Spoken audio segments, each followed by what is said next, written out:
good afternoon. I hope you can hear me. I'm having a little trouble with my headsets. We're good? Okay, we're good. Well, good afternoon, and welcome to the second day of our supercharged 3-day Revenue Excellence Summit. We're so excited to have you all here. Today's event and this whole summit is brought to you by the team at Modern Sales Pros, or MSP as we like to call it. For those of you who are not familiar, Modern Sales Pros is the planet's largest and highest quality sales management, sales leadership, sales and rev ops, sales enablement community, all the sales titles we got you covered. And our mission is to create an environment for our members to answer the toughest revenue questions out there. And if you're not a member yet, you'll be invited to join after the summit, and we hope you will. We love to see our members growing. This summit would not be possible without our amazing partners who are all on this slide here. So big snaps, big kudos, raise the roofs, claps to them for making this happen. These partners are not only sponsoring this specific event, but all full 3 days of our summit. And if you want to learn more about our partners, you're going to click the sponsor booth at the top. I think it's the top right here. And you'll be able to check out all of their ungated valuable resources that they have put together just for us, just for you this week. This week's summit is going to be full of ways to get your teams supercharged, whether you're in sales, marketing, customer success, or product. There is content for you. And this is the first event of our second day. And if you want to see what's going on the rest of the day, the rest of the week, you can also visit the agenda tab at the top of your Goldcast. I'm going to do my TikTok hands again. I hope it's on the right side. And you can check out the full schedule of events there.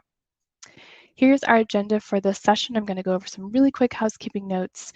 Then I'm going to let Pete take it away, and we won't have time for some Q&A because Pete's going to go super fast, but then we'll dive right in and we'll go into the next event here. So before I let Pete take over, just to go over some quick housekeeping notes. First, of course, this event is being recorded. We would never let this content just float out into the world. You'll be able to access this recording and the key takeaways on the summit page of the MSP website, where all of our beautiful, valuable content lives. And second, if you do have a question for our speaker, for Mr. Kazanjy, you can use the Q&A on, oh my gosh, I hope it's on the right side, the left side there, or you can put some things in the chat. We love for these events to be really interactive. We want to see you interacting in the chat. We've got some resources for you as well. So if you have any questions for us, please do let us know. That's all from me. I'm going to head backstage. I'm going to let Pete take it over, and I'll see you right at the end of this awesome content. Hey folks, I am really pumped to be talking with you today about data-driven rep ramping and ramping success. I'm Pete Kazanjy. I'm the founder of Atrium, founder and CRO of Atrium.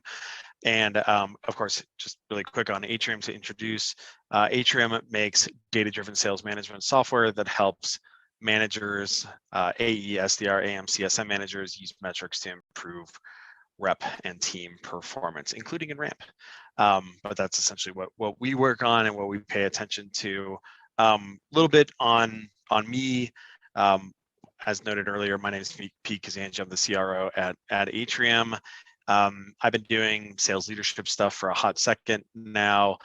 Before starting and leading go-to-market at Atrium, my last software company, TalentBin, I was a business generalist, founder, and then was our first rep, our first sales manager, first sales leader. Eventually, we were acquired by Monster Worldwide in 2014. And that's kind of like where I got my first taste of sales management and sales operational excellence. I wrote a book on startup sales called Founding Sales, and also, of course, started MSPs. So I think a little bit about about sales stuff here. So before we kind of get into the meat of the topic here, these are some of my favorite data-driven sales management resources here. A couple of different books, 5 Secrets of Sales Coach by Hillman Story and Corey Bray, Crushing Quota, books specifically on data-driven, specifically on sales coaching, and then of course the Qualified Sales Leader by John McMahon, which is a really kind of fun parable-based stories of sales management. So if you're interested in kind of getting some of these, we're actually going to drop a hyperlink for signing up to grab a copy of all of these, and of course a Coffees for Closers mug. That's going to be dropped here in the chat here in a second. So cool. So what are we going to be talking about today? Well, mainly we're going to be focusing in on what makes a good ramp and how to measure it. Areas where ramping doesn't work out, so we can pay attention to that and avoid it. This kind of new concept that I've kind of been popularizing around this notion of the new ramp productivity offset, which I think kind of help folks understand why it can be so challenging to get your arms around measurement of rep ramping.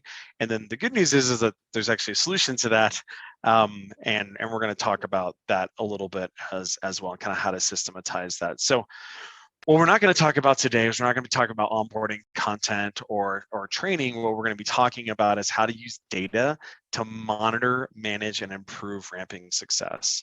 How to make sure that we're getting our reps to success there. So when you think about what the good versus the bad might be around ramping, the kind of some examples of anti-patterns on bad ramping would be, one, thinking that training is the end all be all, like, hey, here we are, we're going to train you, we're going to coach you up on these various skills, and then once you're kind of certified on that, we're going to let you go off into the wild and call it successful. That's kind of more of a focus on short-term kind of like comprehension and knowledge. That's important, but we also have to make sure that that's actually tracking towards success there. And so, of course, what comes out of that is kind of lower tension and morale. The right way, of course, to do this is to, yes, train and get people successful, but then get folks quickly at bats, and get folks quickly to the point where they're having at bats, and then, of course, importantly, measuring them as they're progressing against those initial goals, that whether we're talking about AEs or we're talking about SDRs. And so the question, of course, is like, why is this so hard? And what I like to, the reason why I think that this is tough and people struggle with this is what I like to call the new rep ramp productivity offset, which is kind of a mouthful, so maybe we need to rebrand it a little bit. But in short, the thing that kind of messes people up with respect to ramp is the fact that, you know, a successful ramp as a seller is a successful ramp for a seller, an account executive, an SDR, et cetera, actually has a series of discrete time periods. And the problem is that they're actually, it's like a multi-stage process where things that start here show up over here. And so what happens is, if you don't pay attention to and measure the things that are happening at each stage here, but instead wait for the outcomes that happen further down the road, you're going to be in a tough situation. And I'm going to kind of walk you through what these different periods are here. So of course, there's, you know, your first section, like you onboard your reps and you're going to do some training for them. Maybe that's a couple weeks, depending on how technical that is. Maybe it's 4 weeks. The point is that there's some amount of time where they're going to be doing training. The next step after they're doing that training is what is known as kind of like a pipe build. And this is where, either as an account executive, you're starting to accept opportunities, you're having first meetings, and then you're seeking to drive those to second meetings. The problem, of course, is that, like, a full pipeline doesn't drop onto a rep at once, right? It's not like you have 30 first meetings on a Tuesday and then all of a sudden, like, ta-da, your pipe is full. Instead, it kind of trickles out over time, where you're having first meetings on a daily basis over a series of weeks. And what that's doing is that it's building up this pipe. Of course, some of those are falling out of the pipe because those first meetings are being botched and what have you. But the point is that there's this pipe building period right here, up until the point where you hit your first deal. And so the thing, of course, with first deals is the earliest you're potentially going to anticipate seeing that first deal is going to be at least a deal cycle after you start that pipe build. And generally speaking, it's probably going to be longer than that, because those first set of opportunities that a rep is engaging are probably not going to they're probably not going to go so great, because that's just like the nature of selling a new solution. Maybe it's not the case for that, or with you in that regard. God bless. For most normal human beings and most normal organizations, probably what you're going to be anticipating is that first deal will probably only drop about greater than one deal cycle, or maybe like even 1.5 deal cycles in. So then you're in this period of what's known as partial productivity, where that pipe that was building in here is starting to close. And again, probably the earliest set of opportunities that came into the pipe are not going to be closing at the same win rate that you would anticipate at the highest when a rep is fully ramped. And so you have this like period where the rep is kind of like bumping along, bumping a bump on a bump on a bump, right? Where they're not at full productivity, and then finally we get to full productivity, and that's where the rep has gotten to the point where their pipe has built. They're now closing on a recurring monthly or quarterly basis, ideally a full quota. And so the problem, of course, is that there's really to get to full productivity, you're probably talking at minimum 2 deal cycles, maybe even longer than that. Maybe even 3 deal cycles. And so the challenge with this, of course, is that depending on your sales motion, say you have a 60-day sales cycle, this is going to be at minimum 120 days after a rep starts taking first meetings. And of course, that's 4 months, which is not nothing. Now, imagine that you're in an enterprise situation where maybe you have a 120 or 180 day sales cycle. And of course, getting to full productivity is a much longer, game plan there. And so this like offset right here is kind of the big challenge with instrumenting productivity, ramp productivity. And there's some kind of challenges associated with the way that organizations have historically certified the success of a ramp, whether that's saying, hey, we're going to certify people when they get to full productivity, or alternatively, we're going to certify people when they get to partial productivity. We're going to talk about why those issues are the case here in a second. This also applies to SDRs as well, where it's the cycle is a little bit faster, because as you start engaging new accounts or new contacts or whatever, those opportunities usually end up showing up a couple weeks or maybe a month after you start engaging them. But there's still an offset there, and so this is why it's all the more important to pay attention to leading indicators, which is what we're going to talk about here. So let's talk about the different ways that organizations go about doing this right now and kind of the challenges associated with it. So the most traditional mechanism of certifying successful ramp is what's known as full productivity certification. And essentially what that is saying, hey, you know what, we're going to certify you as successfully ramped. Once you get to full productivity, you're hitting quota, etc. Again, the challenge with this is that with that offset there, the earliest you're going to be able to potentially see this is going to be like 2-ish sales cycles into a reps. So not just the training period. So say a month. Let's use this as an example. A month for training, and then 60 plus 60 days, 120 days. So 150 days, which is 5 months. So if we're approaching it this way, probably the earliest we'd be able to say, like, make some sort of meaningful judgment one way or the other would be 5 months into a rep's tenure. And so the challenge with that, of course, is that like if a rep is not closing deals in this partial productivity period, or maybe they're closing some deals but not like a ton, or like hitting the cover off the ball, you as a sales manager or a sales leader, sales operations professional, can really find yourself in a tough spot there of like, oh man, like, is this person going to make it? I don't have enough information by which to make a judgment that maybe they're not going to make it. And so what ends up happening is that people just kind of continue to kick the can down the road. Largely because, again, paying attention only to these lagging indicators is really, a pretty substantial problem. And so just kind of give you some examples of what that can look like. there, and the kind of downsides associated with it is, here's a story of a hypothetical team here, 3 account executives. We've got that all kind of came online around the same time. We've got a rep named Max, we've got a rep named Elsa, and we've got a rep named Anna here.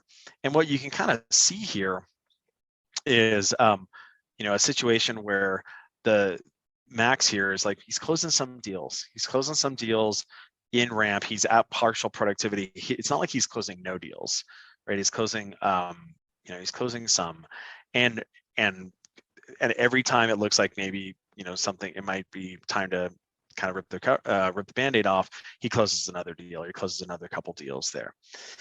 And so the challenge with this is that, like kind of what we talked about prior, is you're stuck in the situation of looking at lagging indicators, not necessarily understanding, is this person, are they engaging in the leading indicators that are going to get them to success? And so even if we go and look at something like a leading indicator to bookings, like opportunity ownership, in this hypothetical here, you can have a situation where Max actually does have a lot of opportunities. He is in band with the other reps there, just for whatever reason things aren't closing.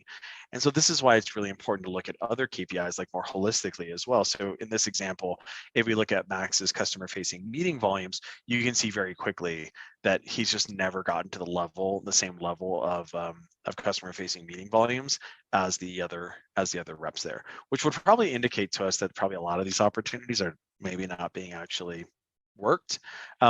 He is, having enough customer facing meeting behavior in order to close some deals there, but just like not at the level that we would anticipate. And so the reason why this can be very powerful is, what we would prefer to do here is, rather than only figure this out, in month 9 or month 8 or whatever, if we can instrument this proactively in month 2 or month 3, we could intervene and we could say, hey, Max, it looks like it's not really an opportunity ownership problem here, but I'm seeing like this customer facing meeting volume challenge. What is the thing, like what's going on here? Why are we not able to get in front of our customers in the way that that Elsa and Anna can?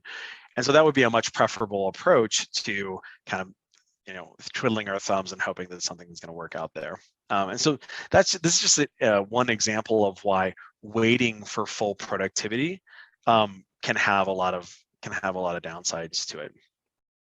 The second way that organizations oftentimes certify on ramp is first deal cert, where a rep closes a first deal and we say, hooray, right? We have an existence proof of this rep having success here. Clearly they understand the sales motion. Zippity doo-dah, we're going to go ahead and pay attention to the other reps instead. And while this is better than just waiting to full productivity in order to declare victory, it has its own challenges as well. So as an example here, we'll use a kind of another hypothetical situation, and I think probably a lot of people have maybe had this experience. You can have a situation where a rep kind of comes out of the gate hot, closes a deal, closes a couple deals, etc. The problem with that is that oftentimes that can kind of fall off after the fact. And so this can be for a variety of reasons. In an ideal scenario, this person just continues to go and like continues to crush it. But oftentimes there can be head fakes there. There can be situations like where a rep got lucky, there was a bluebird deal that came inbound, it was a transferred opportunity, it was a prior client, et cetera, et cetera. And so this is why this is not a sufficient indicator that the rep is at success. And so again, if we go ahead and look at in this hypothetical, you can see that this rep, even though she's kind of in a similar situation to Max, where she kind of started out jamming along there, but then it wasn't able, like in band with the other reps, wasn't able to get to the same level of productivity from a customer facing meeting volume as the other reps. And then moreover, if we wanted to get even more advanced, we could look at their stage advancements and how many of those opportunities that she's owning are actually advancing from stage 0 to stage 1 to stage 2, stage 3, because those are the things that'll indicate that we're actually moving the ball down the field and give us more comfort that that they're going to get into full productivity there.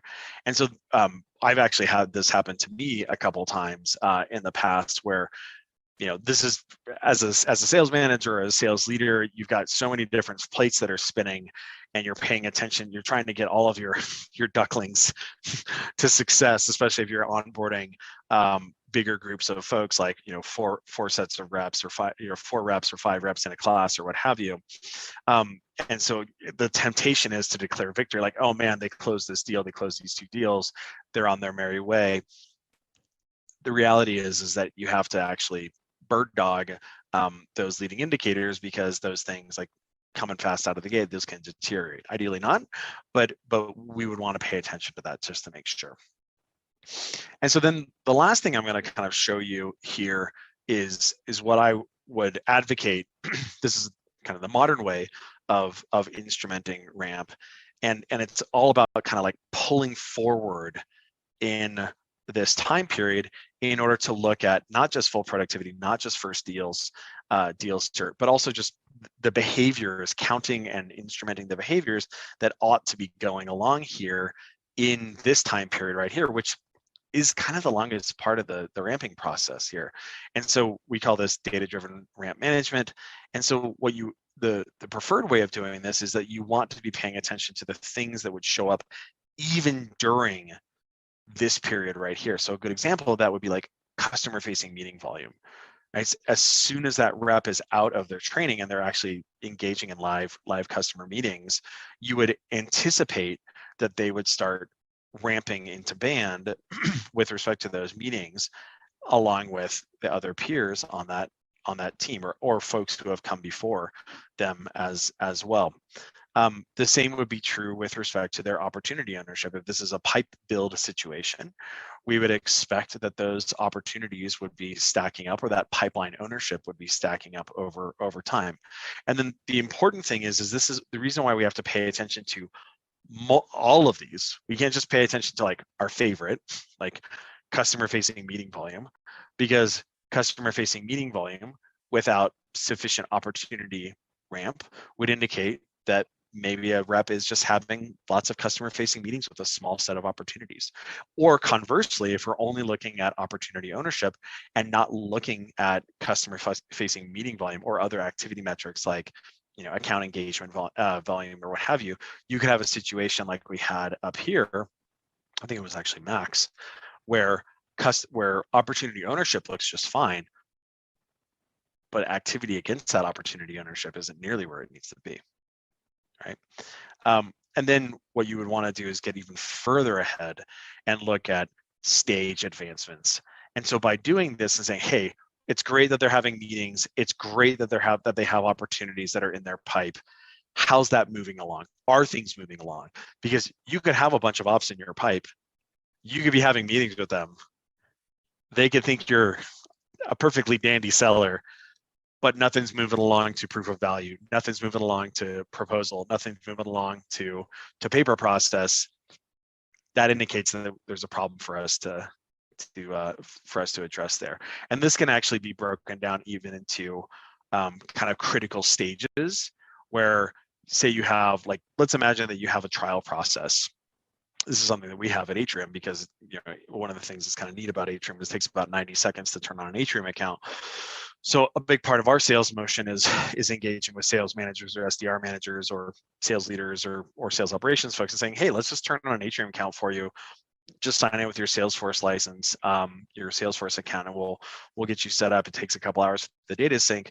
And so we actually have that modeled as a stage, a pilot stage. And so that's a very critical part of our sales motion. And lots of other organizations have something like that. Like maybe it's post disco, or maybe it's getting into a trial, or maybe it's like getting the JavaScript live on somebody's site, or maybe it's some other sort of meaningful event. Making sure that you're counting how many of those discrete stages an account executive is getting those opportunities to can be a really powerful way of taking measure of those leading indicators before you get to wins and before you get to bookings, even to the point of like, how many proposals is somebody sending, etc. And so if you do a good job of like bird dogging all these things and intervening where something is off, right? So example here would have been like intervening here to figure out what was going on, intervening here as Jane kind of fell off there. But again, if you're using data to monitor and measure the success of that ramp and then intervene and manage it to improve performance, well, then this is what the output should look like. There shouldn't really be any surprises. It's like lots of customer facing meetings, opportunity ownership is ramping into band. We're seeing the opportunities get to the stages that we expect. Those critical stages are just the total number of stages in aggregate. And then, with all of those leading indicators in place, the bookings will come, the wins will come. And so this is the way that we would say that is a more modern way of instrumenting the successful ramp of reps. Now, the good news is that we actually have the ability to measure these sort of things now with software like Atrium or other kind of analytics packages. The downside is like you still got to pay attention to it from a visuality standpoint, kind of like monitoring these things. And this is where specific data-driven kind of sales management software can be very helpful here to kind of do that statistical monitoring for you. So these are some examples, some screenshot examples here of how statistical analysis can be very helpful, the sort that like Atrium provides, in order to just pay attention to those metrics for you to indicate, hey, look, this SDR right here is engaging with far fewer accounts than their peers did at the same point in time. This rep right here is off with respect to their customer-facing meeting volume. So again, the sort of things that historically you've had to use your eyeballs in order to measure, which is obviously better than having your head in the sand, right? Using your eyeballs to measure is way better than not measuring at all. But a preferable approach there would be to have that and something monitoring that for you in order to make sure that make sure that you're not missing anything, because we're all just human, right? And so this is what we would say, and this is a little bit of an advertisement for Atrium here, is that when you think about what sales managers, what great sales management involves, it involves a lot of different behaviors. It involves deal inspection and strategy, which we all have a predilection to do, but it's also much bigger than that. It involves using data in our one-on-ones. It involves setting and tracking goals, identifying issues and fixing them, and then standardizing the success of top performers. But it also involves monitoring the new hire ramp, because it's an extraordinarily critical part of your job as a leader, and then also it's extraordinarily critical time in the success of an account executive or an SDR. And so this is what our claim is that this is something that managers deserve to have purpose-made software that kind of focuses specifically on this. In the case of Atrium, Atrium provides all the KPIs that reps and their teams need: proactive goal tracking, early warning alerting on things like ramp, and then also automatically diagnoses the issues associated with that rep, that SDR, that AE, etc. And the cool thing is it takes about 90 seconds to set up. So this is something like our belief is that the modern way of managing sales organizations is to manage by metric and is to use data, and that what we focus on is helping sales managers, so SDR, AE, and AM managers, use data to improve team performance such that they're not on the back foot, not getting surprised by things in like month 6 or month 9 of a ramp, but instead we're on our front foot. We're seeing those leading indicators, and then we're intervening as appropriate. And so we work with hundreds and hundreds of customers to do just that.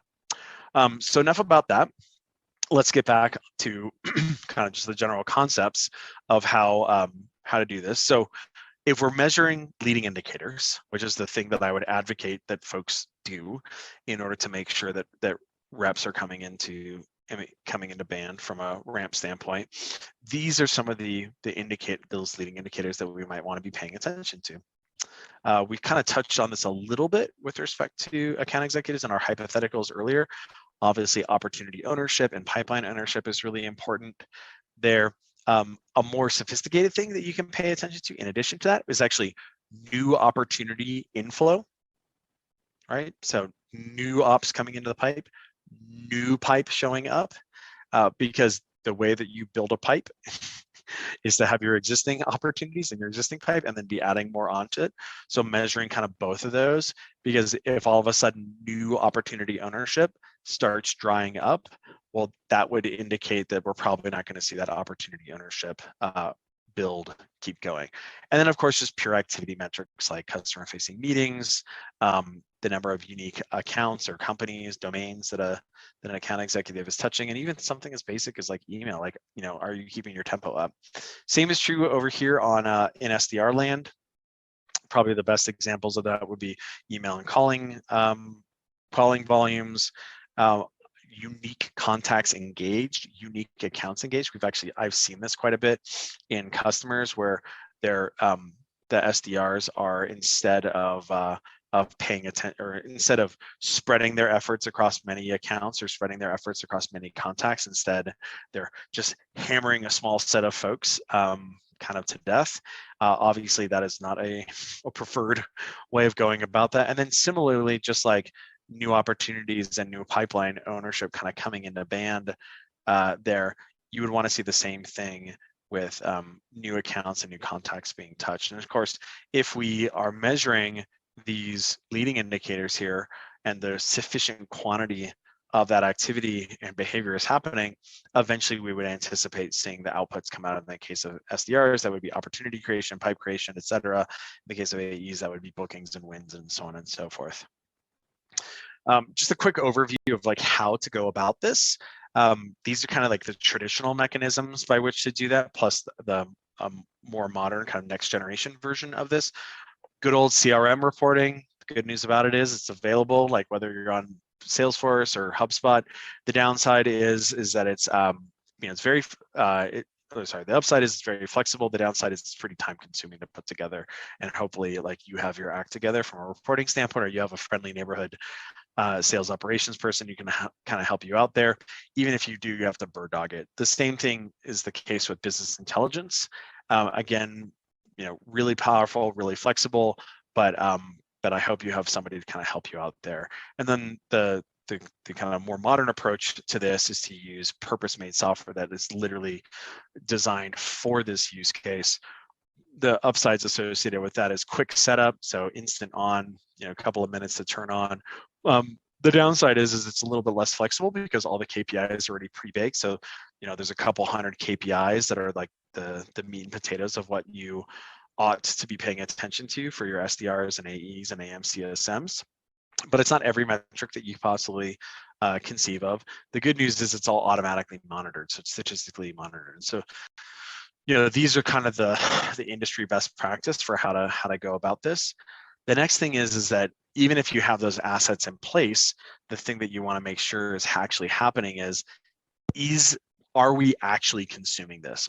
Are we doing a good job of consuming this information to make sure that we're catching those issues, right? That potentially crop up there. And so a really great way to make sure that you are doing that is to make sure that you have a good operating rhythm of meetings where you're consuming that information and reasoning against it. So whether that's a pipeline review or a deal strategy meeting, kind of for the purposes of these of monitoring ramp, one-on-one is really good for this, where you could have a ramp dashboard, you can have ramp views that you're bringing up in the one-on-one with those with the reps that are in ramp.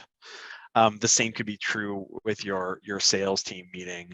Like say you have a weekly sales team meeting where you have a very specific kind of section of the meeting, or at least a section in your preparation for the meeting where you go through the views of what your rampers are looking like. And then by doing so, what you can make sure you're kind of catching things and intervening before there's a problem. Again, to kind of like use one of our hypotheticals here, what we would want to do is in our one-on-one with Jane Snow here, in our ramping dashboard that has this view and this view and this view, but in month 2 or in month 3 or in month 2.5, month 3 and month 3.5, we see this information that's showing up, and what we're able to do is intervene as appropriate and prescribe a prescribe a kind of a step for resolution there. And so that's the importance of these operating rhythms, is to make sure that you're consistently consuming this information. Obviously having, using these systems to bring information to you via email or Slack or kind of in your in your bookmarks or what have you is really powerful, but there's nothing better than actually weaving it into the operating rhythm to make sure that you're actually consuming it.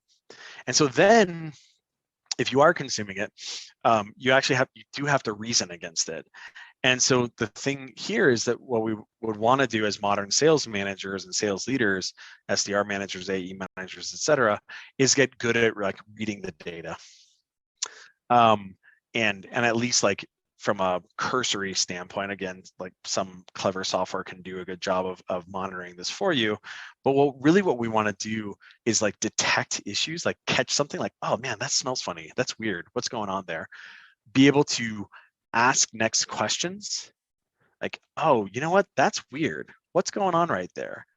What's the next thing that I would want to look at in order to figure out what the potential root cause of that might be? Come up with a hypothesis of what that root cause might be, and then have a conversation about it, right? Have a coaching conversation in that one-on-one or a specific meeting about that. So as an example here, kind of popping back up here, if we are able to see that this rep, Jane, has her stage advancements kind of trailing off here, like imagining that we are in whatever month we're in here, right? Like this. Right? If we can catch her right here and say, hey, you know what? That looks like there's an issue that's showing up right there. What will be the next thing that I would look at? Well, does she have enough opportunities that are in her pipe? Right? Like, let's say that we jump to this. I know this is a different example. Jump to this and, oh yeah, she does. What would be another thing to potentially look at? Well, like, is the level of activity there? Oh man, it's not. That seems like that might be driving this right here. Okay, got it. Now I know what we're going to talk about. All right, we're going to talk about, hey, Jane, I've noticed this right here, and I saw this other thing as well. Do we have a hypothesis of what's going on here and what we potentially might be able to do in order to resolve this? And so that would kind of be the example that we would do, is we would want to jump between those different things. And then this is why having either having a really robust sales operations, revenue operations function that kind of help you do this analysis, or alternatively having software that makes it such that even kind of less analytical sales management, sales leadership, et cetera, who have a bajillion things on their plate, can jump to these things very quickly, or have that information brought to them via statistical analysis can be very powerful. Now, that said, if you want to do it manually, a really great way to think about this is to kind of like go right. So what this is what we refer to as the data-driven management metrics tree. And what this is a connection of all different metrics and how they connect to kind of further upstream outputs.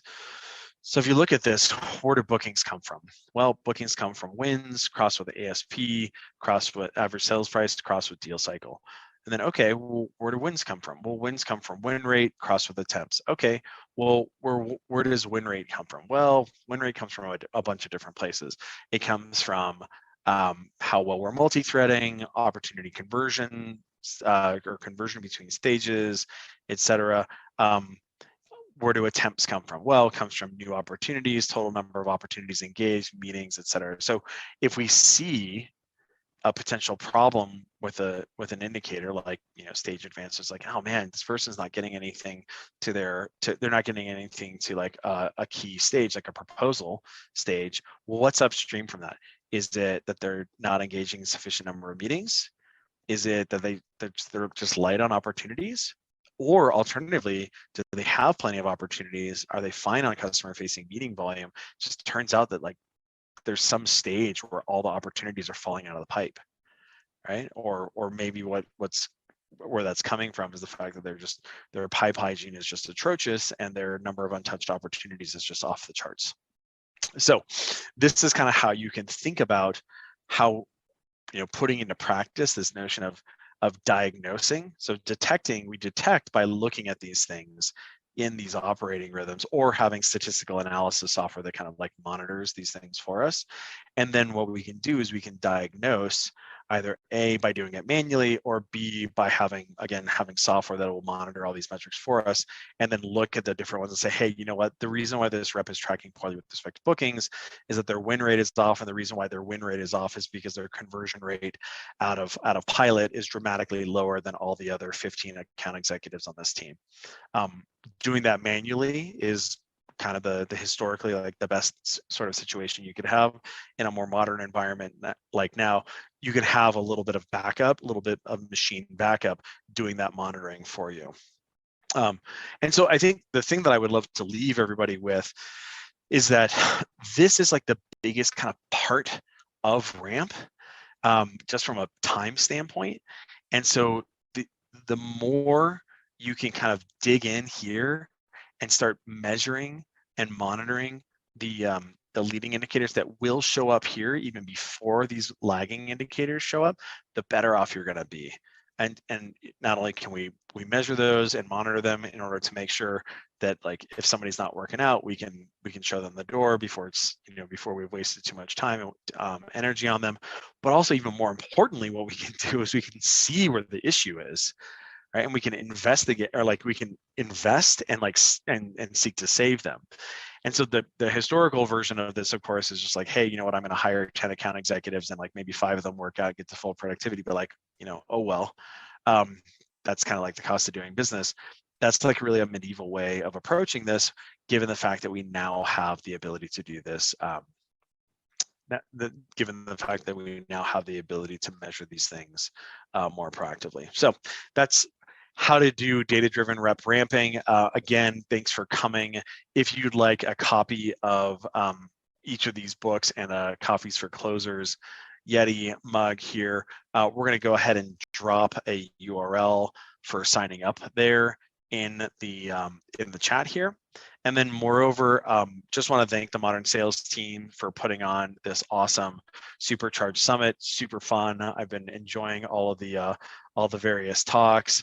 And I hope you'll make a point of coming and checking out Todd Caponi, who I'm an absolute huge fan of. I love all of his books, and I'm really excited about his next one. I know that he's going to give a really amazing talk, and I'm really looking forward to seeing it here in a hot second.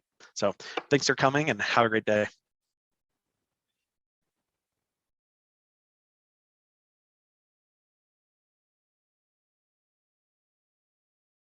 Folks, this was so awesome. Thank you to Pete. I know we didn't get into everyone's questions, but we'll save them for you and we'll try and get to them afterwards at the end.